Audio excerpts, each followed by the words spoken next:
Sports room में आई।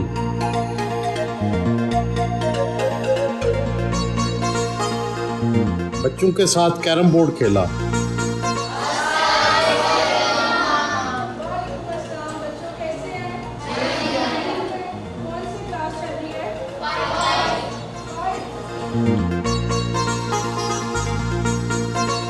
Computer lab में आई। यहाँ बच्चियों को सिलाई भी सिखाई जाती है। ग्राउंड में आई। बच्चों को रोज पीटी करवाई जाती है। बच्चों के साथ बैडमिंटन खेली।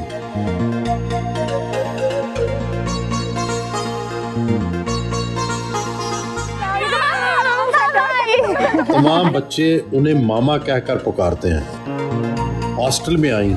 बच्चों ने इस्तकबाल किया, कार्ड दिए।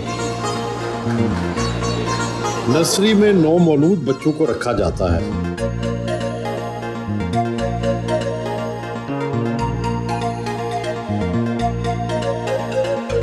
बच्चों की सालगिरह का भी खास एहतमाम किया जाता है। बच्ची की सालगिरह का केक काटा। Mom, trust me, you're beautiful from inside and outside, Mom. And as you know, it's my biggest dream to become IG police when I grow up. And I want you to help me. यहाँ बच्चों की अच्छी तालीम और तरबियत तो हो रही है। 18 साल के बाद इनका क्या बनेगा? एग्जिट पॉलिसी क्या है? जी मुझसे पहले कोई एग्जिट पॉलिसी नहीं थी, लेकिन हमने बोर्ड ऑफ गवर्नर्स के साथ एक एग्जिट पॉलिसी बनाई है प्रॉपर। और वो ये है कि हम इनको इसीलिए ये एम्पावरमेंट और ये स्किल्स सिखा रहे हैं। हम इनको जॉब्स भी दिला देते हैं। जो बच्चे कंटिन्यू नहीं करना चाहते पढ़ाई, हम उनको जॉब्स दिला के उनको सेल्फ सफिशिएंट करके फिर जो है वो उनको एग्जिट कर रहे हैं यहाँ ब्यूरो से, कोर्ट के थ्रू ऑफ कोर्स, क्योंकि ये लीगल कस्टडी में, ताकि वो इतने सेल्फ सफिशिएंट हो जाएंगे, वो अपना काम भी करें साथ साथ और अपना घर, वो अपना रेंट मैनेज कर सके। बच्चों के साथ दोपहर का खाना खाया।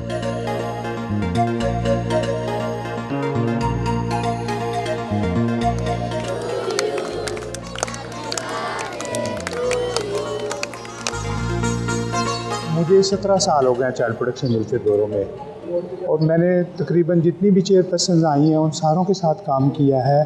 और बतौर चेयरपर्सन सारा अहमद के साथ मुझे लास्ट 5 इयर्स हो गए हैं काम करते हुए। और ब्यूरो की तारीख में ये वाहिद चेयरपर्सन है जिन्होंने बच्चों के हकूक़ के लिए जिस पैशन के साथ, जिस जज्बे के साथ काम किया उसकी नज़ीर नहीं मिलती। इंतहाई कलील टाइम में इन्होंने बहुत ज़्यादा इनिशिएटिव्स लिए। हम इनका दिल के अता गहराइयों से शुक्रगुजार है। और मैं समझता हूँ कि मैं एक खुशकिस्मत हूँ कि मैं मैडम सारा अहमद की टीम का हिस्सा हूँ।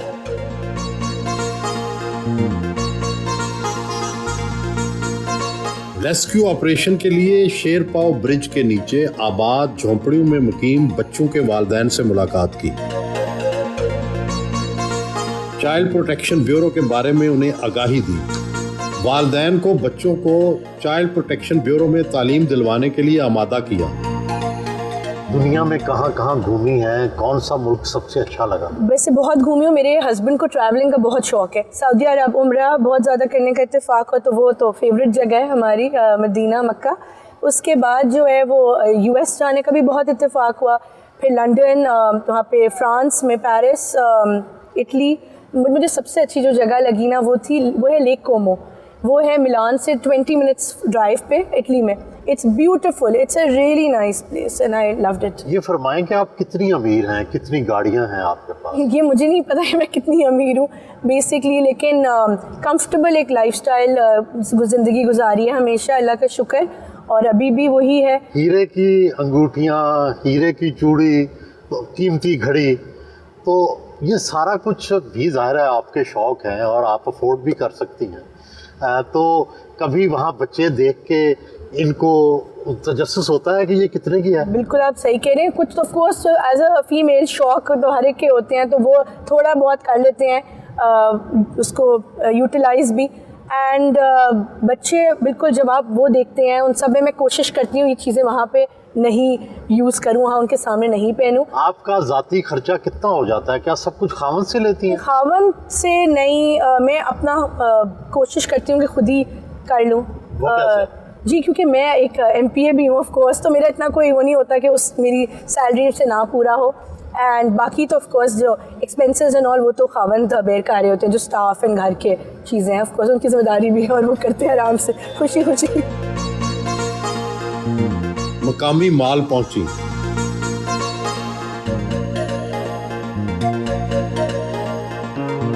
अक्सर शाम को अपने शौहर और दोस्तों के साथ पैडल टेनिस खेलती हैं।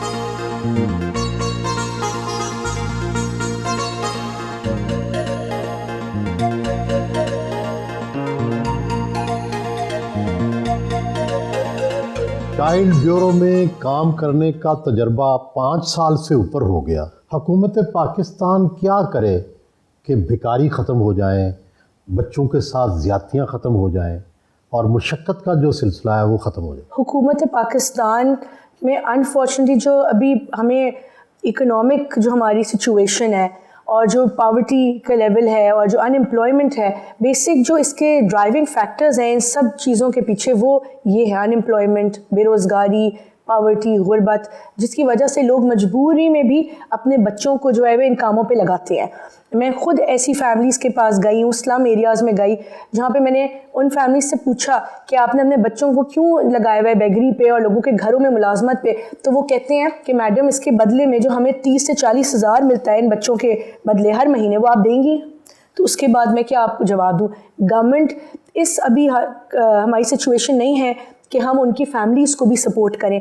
आइडियली देखें होना ये चाहिए सोहेल साहब कि इन बच्चों को हम शेल्टर दें, एजुकेशन दें सब, और साथ साथ गवर्नमेंट इनकी फैमिलीज़ को रिहेबिलिटेशन और इनको सपोर्ट करे। लेकिन अभी हमारे फाइनेंशियल हालात इतने नहीं है कि हम उस तरह कर सकें। लेकिन साथ साथ ये एक पेशावर, जिस तरह एक प्रोफेशनल भी तरीके से लोग ये बेगरी कर रहे होते हैं और घरों में जिस तरह मुलाजमत पे रखा हुआ है बिजनेस।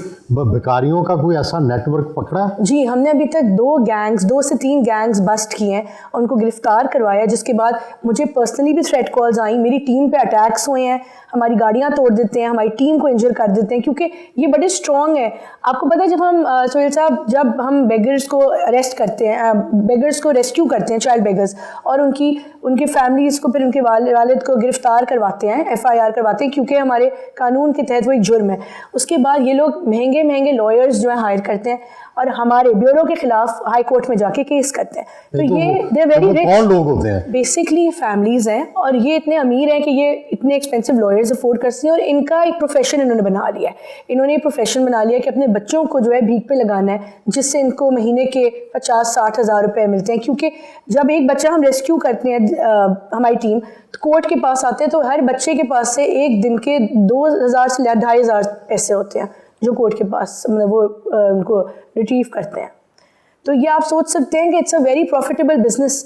और इसके लिए एक तो हुकूमत को चाहिए अपने कवानीन पे एक इम्प्लीमेंटेशन की ज़रूरत है। We have very nice laws but implementation is not there, तो we need to work on that, एक ताकि डेटरेंस क्रिएट हो। ऑल्सो मैं आवाम को रिक्वेस्ट करना चाहती हूँ, शहरियों को, कि अगर आपको सिंपैथी आए ऐसे बच्चों के साथ जो भीख मांगते हैं, उनको पैसे ना दें, इंस्टेड या तो उनका स्कूल में कोई एडमिशन, या हमारे पास हैं, हम ब्यूरो में उनकी तालीम, तरबियत, हर चीज़ की जिम्मेदारी लेते हैं till they attain the age of 18। हमारा समाजी मसला भी है। हम अपने घरों में, पाकिस्तान के घरों में कम उम्र मुलाजम और मुलाजमाएँ रखते हैं, दुकानों पर उन्हें नौकरियाँ देते हैं, कम तनख्वाहें देते हैं। तो इसका तदारुक कैसे होगा? हल तो ये है कि इस पर एक्शन लिया जाए, क्योंकि ये एक जुर्म है। 15 साल से कम उम्र बच्चे को मुलाजमत पे रखना कानूनी जुर्म है according to Punjab domestic workers act. अगर हम सिर्फ पंजाब की भी बात करें तो इस पर लेकिन एक्शन नहीं होता हुआ नज़र आता, और अगर होता भी है सजाएं, कन्विक्शन रेट इतना लो है, 1% कन्विक्शन रेट है। जो मेरे केसेस जिनमें हमने इंटरव्यू किया उनमें सजाएं 1% लोगों को मिली हैं। कई दफ़ा ये देखकर बड़ा अफसोस होता है कि सारी फैमिली किसी आला रेस्टोरेंट में खाना खा रही है और एक मुलाजमा दूर कुर्सी पर बैठी उन्हें देख रही है, उसे साथ बिठाकर खाना भी नहीं खिलाया जाता। बिल्कुल बिल्कुल। तो इसका हल यही है कि एक तो इस पर एक्शन, अकाउंटेबिलिटी हो, और एक मीडिया के थ्रू, और मीडिया इस पर बड़ा अहम किरदार भी अदा कर रहे हैं। हमें 90% अपने जो केसेस हमारे रिपोर्ट होते हैं वो मीडिया के थ्रू होते हैं, जिन पे हम फिर एक्शन लेते हैं। तो एक तो ये कि अवेयरनेस रेजिंग करें, लोगों को बताएं कि ये गलत है, this should just stay away from this. तो एक अवेयरनेस रेजिंग हो गई, एक अकाउंटेबिलिटी, इससे जो है इसका आई थिंक हल निकल सकता है। पहले पाकिस्तान पर इल्ज़ाम लगता था कि यहाँ कालीनों की बुनाई में चाइल्ड लेबर का इस्तेमाल होता है।